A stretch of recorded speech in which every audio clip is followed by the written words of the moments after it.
Good morning, everybody. Yes, beta, today we will do the second part of your first poem, that is Ek Geet. The first part was Atma Prichaya and the second is Ek Geet. Yes, beta. इसमें जो कवि हैं हरिवंश राय बच्चन, वो एक रास्ते में चलने वाले राहगीर यात्री को संदेश दे रहे हैं कि दिन जो है वो ढलता जा रहा है, तो तुम्हें देर हो जाएगी, इसलिए तुम जल्दी से अपने घर पहुंचो। पूरे जो पोएम है उसमें यही बताया गया है। लिसन। हो जाए न पथ में रात कहीं, मंजिल भी तो है दूर नहीं, यह सोच थका दिन का पंथी भी जल्दी जल्दी चलता है, दिन जल्दी जल्दी ढलता है। अब जो पंथी है, पंथी मीन्स रास्ते में चलने वाला यात्री, थका हुआ, अब जो सुबह से चल रहा है वो ऑब्वियसली थका हुआ यात्री होगा, लेकिन क्या सोचकर, यह सोचकर वो जल्दी जल्दी चलने लग जाता है। क्या सोचकर? हो जाए न पथ में रात कहीं, कि मेरे पथ में, मेरे रास्ते में मुझे कहीं रात ना हो जाए, चलते चलते रात ना हो जाए। मंजिल भी तो है दूर नहीं, क्योंकि मेरी मंजिल भी दूर नहीं है, मेरा जो घर है, मेरी जो मंजिल है वो पहुंचने वाला हूँ मैं, वहाँ मैं जल्दी पहुंच जाऊँगा।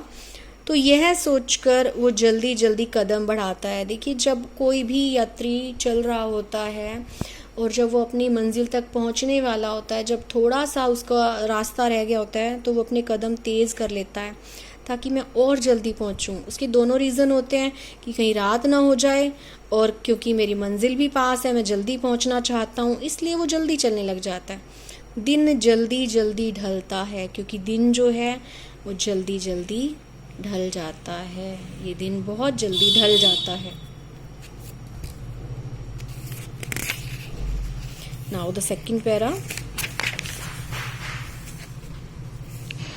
बच्चे प्रत्याशा में होंगे, नीड़ों से झांक रहे होंगे, यह ध्यान परों में चिड़िया के भरता, कितनी चंचलता है, दिन जल्दी जल्दी ढलता है। बच्चे प्रत्याशा में होंगे, जो बच्चे हैं प्रत्याशा, प्रत्याशा मीन्स उम्मीद, आशा, आशा में होंगे, बच्चे इसी आशा में इंतज़ार कर रहे होंगे। अब इस स्टैंजा में चिड़िया के बच्चों की बात की गई है।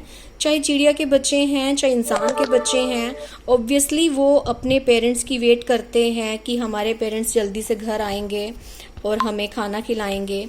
बच्चे प्रत्याशा में होंगे, नीड़ों से झांक रहे होंगे, जो बच्चे हैं प्रत्याशा में, उम्मीद में होंगे कि हमारी माँ, हमारी चिड़िया जो माँ है वो आएगी, नीड़ों से झांक रहे होंगे और वो अपने घोंसलों से झांक रहे होंगे।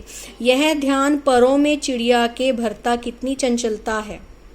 और यह ध्यान, जो यह ध्यान है, ये जो बात है, वो चिड़िया के परों में कितनी चंचलता भर देता है। जब चिड़िया के मन में ये बात आती है कि उसके जो बच्चे हैं वो उम्मीद में देख रहे होंगे कि हमारी माँ आएगी और हमें दाना खिलाएगी, और इसी आशा में वो अपने घोंसलों से, नीड़ में यानी घोंसलों से वो झांक रहे होंगे, तो ये सोचकर चिड़िया के परों में, पंखों में, पर मीन्स पंखों में, कितनी चंचलता भर जाती है। दिन जल्दी जल्दी ढलता है, यह दिन कितनी जल्दी ढल जाता है।